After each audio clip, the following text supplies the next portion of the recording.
Welcome everyone to the Blab series. This is Jeremy Walker from Inspire Hypnotherapy, and today I'm speaking with Adrian Hanks, who is the founder of the Blue Wren Foundation and is the author of a best-selling book, Where Am I At Right Now? So welcome, Adrian.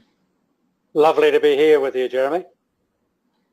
Yeah, so we're talking about the Blue Wren Foundation today and how it's helping men to stand up to domestic violence. Can you tell me a bit about the history about how that came about for you and why you decided to start this foundation? Absolutely. I've been working with men in men's work and as a psychotherapist and counsellor for over 20 years. And a lot of the work that I do is very much involved with men's emotions and around anger, around family, domestic violence. And in October, I was in Brisbane and I went along and listened to Rosie Batty. She had a new book, The Mother Story. And Rosie Batty, for those that don't know, was Australian of the Year last year in Australia.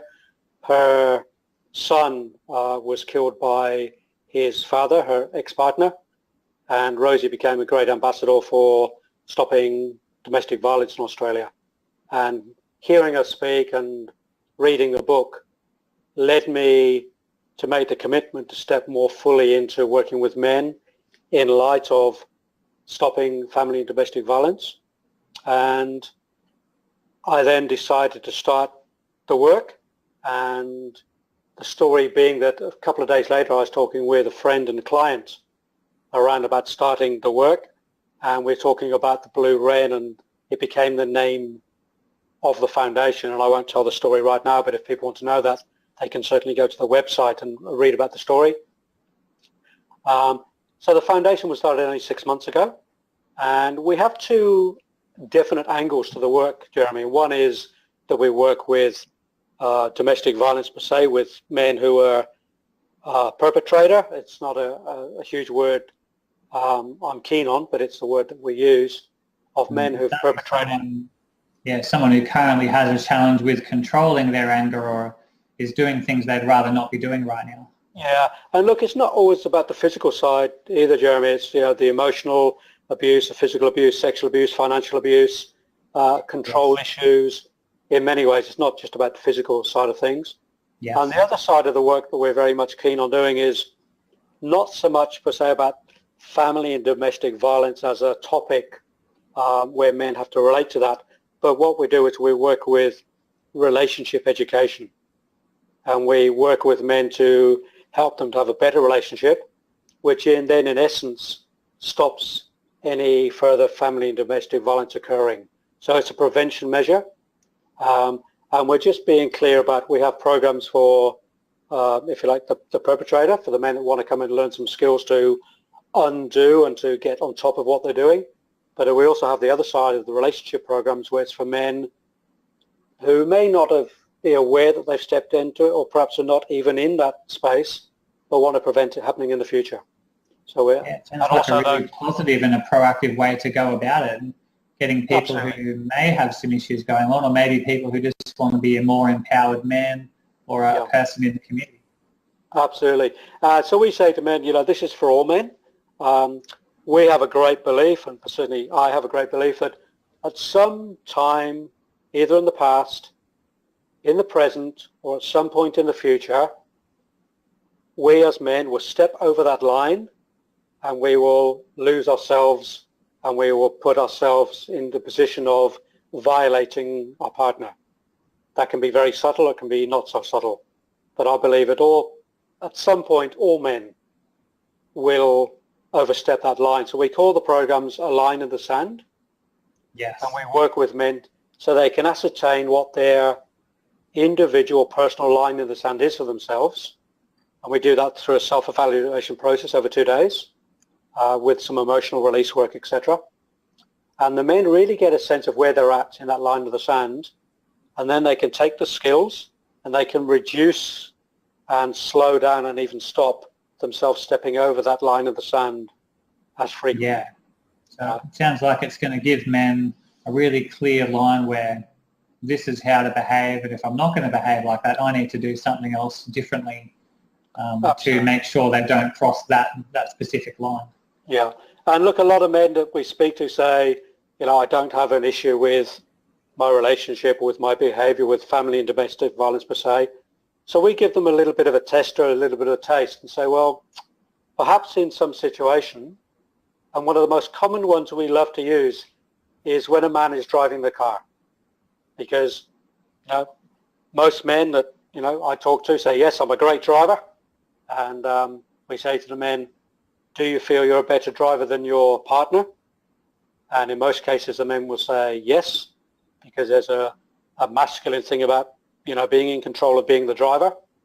Yes. And the scenario we often give is, if you're in a male-female relationship, and that's not discounting same-sex relationships, we also work with men in same-sex. But from the heterosexual perspective of, if a man and a woman together, 90% of the time men will take the driving seat. It's a learnt behavior that we've come to accept, that it's the man that jumps behind the wheel to drive the vehicle, and the woman then is the passenger. And I don't know about men who are quite dominantly the driver. When they get in the passenger seat, the challenge of sitting there quietly while their female driver is driving, the partner, and the criticism that come. I think a lot of men would be able to relate to that, thinking they want to control the way their partner's driving, and certainly that level of control, that's not going to feel very good for their partner, is it? Absolutely. And that can be a very good example that a lot of men would be able to relate to. Yeah, and I certainly relate that to myself. And one thing we check with the men is, we ask the question, when you are driving as a male and your female partner is beside you, is she 100% comfortable with the way you drive? And if they really analyse that, and particularly if we ask the women, oftentimes the women will say no, they drive too fast, too close to the other cars. And an example for that of my own life with my partner, we did a workshop in Melbourne a few weeks ago, and we have that question, the questionnaire, and I analysed it for myself. And I came back and I spoke to my partner about it and said, how is my driving? He said, well, if you want the truth, both myself and my mother-in-law 75, when you're driving, we both feel that you drive too closely behind another vehicle. So over the last 5 weeks now, I've been conscious of being about another 1.5 meters to 2 meters behind the vehicle in front of me. And the relief for my wife is incredible. She is less tense when we're driving. Yeah, I'd absolutely love to continue. Yeah, so I have a choice. I can listen to my wife's need and the need for a better relationship, or I can let my ego take over and say, there's nothing wrong with my driving, I'm a safe driver, etc., etc. And this is what often happens. The ego kicks in and I believe I'm doing a great job. But if I really want a better relationship with my partner, I have to take a step back from that line in the sand, honor my wife's feelings and emotions and beliefs around it, and make a transition. And that's not always easy if we don't allow ourselves to do so, and if we let the ego continue dictating the story. So that's one simple example, and yet quite a profound example. Yeah, a great example, again, that a lot of people would be able to relate to. And if you are open to it, once we've talked a bit about the Blue Wren Foundation, I'd love to get a bit of a story about how your relationship works. It sounds like a very conscious relationship where you really honour each other there as well. It's conscious when I'm conscious, yes. Yes, and of course, to all the men out there and all the women listening, it's not about being perfect, but about growing and honouring and doing the best that we can, and having that line that we decide we're not going to cross that particular line, and always having that focus on just being a little bit better than we were before, and certainly in honouring the people around us. Yeah, and to get to that place of the line of the sand really is a self-evaluation in an honest way. You know, we actually have a lot of questions over the 2 days in a booklet we have, and then we do some emotional work and some movement and sound around the self-evaluation. And when men get to the place of being honest with themselves about that lining the sand, it's quite incredible of the sharing that comes from that with the men. You know, because they get to that place where they say, I have to make a change in my life, and I'm willing to make those changes. And that's an incredible moment. Yeah, it sounds like a really powerful awareness process as much as anything, where they're being truly honest with themselves and finding out, where Absolutely. am I at right now? Yeah. Yeah, it is. It's a very deep process. And what it does, it helps to mend some of the past behavior in some sense. It helps the present relationship with self and with others, but it also projects an idea of what we want in the future in terms of relationship, even if you're not in relationship currently. Yes. So it has the past, the present, and the future element to it, which is very, very powerful. I would like to ask you, where is the Blue Wren Foundation positioned right now?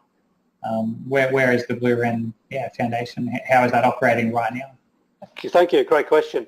Look, we've been going for 6 months, and in January, myself and my senior facilitator, John Russell, who lives in Byron Bay, he and I trained 6 other men. There were 1 from Sydney, 2 from the Gold Coast, 1 from Brisbane, and 2 from Melbourne. They came to Brisbane for 3 days, and we did 3 days of solid training to get the men ready to present this work out into their communities across Australia. So the first thing we did in January was 3 days of training. And then we've run 2 pilot programs, 1 in Brisbane and 1 in Melbourne. And from those pilot programs, now we're doing an evaluation process of what worked and what didn't work.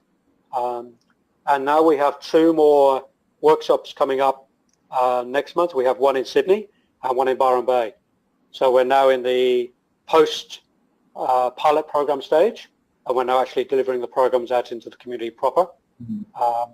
And currently the big thing we're looking for now is we're doing a membership drive, and also looking for sponsorships and funding so we can take the programs out further into the community. Yeah, so for people who do want to join in with you, or even to offer funding and support for the Blue Wren Foundation, what's the best way they can contact you and get involved? Look, I will suggest go to the website, have a little bit of a browse, watch the videos, have a read, and then go to the contact page, and my contacts are on there.